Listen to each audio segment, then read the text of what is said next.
You'd think being Buddha's cousin came with perks, right? But for Devadatta, it felt more like a curse. From the start, Siddhartha was golden. Calm, thoughtful, kind to birds. Devadatta? He was louder, sharper, always one step behind. And he knew it. At royal banquets, the elders whispered praises about Siddhartha's composure. So mature, they said. So wise for his age. Devadatta clenched his jaw and smiled through it. Inside, he burned. He tried. Oh, he tried. He trained harder, shot straighter, studied longer. But Siddhartha? He didn't even try, and somehow always stood in the light.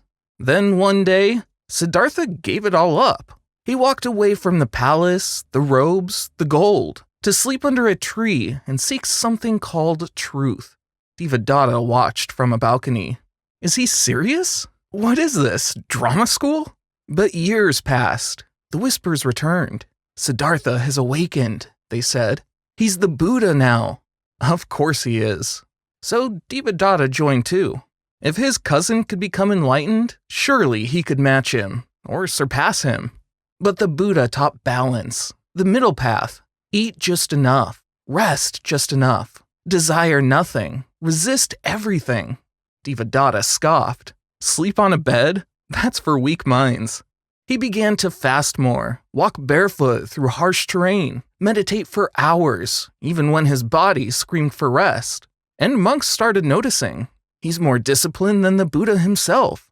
Devadatta soaked it in. For the first time, he was the one they admired.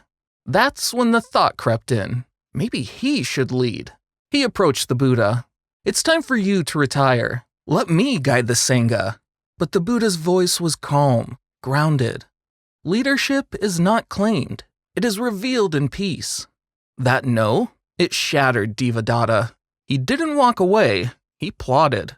The first plan? A massive boulder rolled down a cliff as the Buddha passed below. It missed. The second? A furious elephant unleashed in the Buddha's path.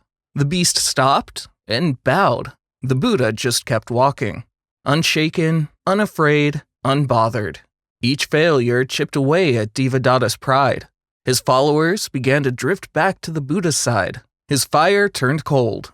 Years passed. Devadatta sat alone in the shadows of a forest temple. The wind carried the gentle chants of monks nearby. Their peace gnawed at him. I just wanted to matter, he whispered.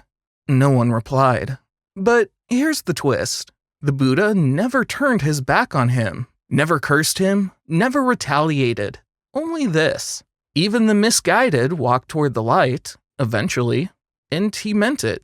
They say Devadatta, broken and humbled, sought forgiveness before his death. And the Buddha, as always, forgave. Because that's what made him the Buddha. Being his cousin meant growing up next to a legend. But it also meant living in his shadow, trying to outrun it, falling because of it, and realizing that the only way out of the shadow is to stop chasing the light and start becoming it. Sometimes history sucked,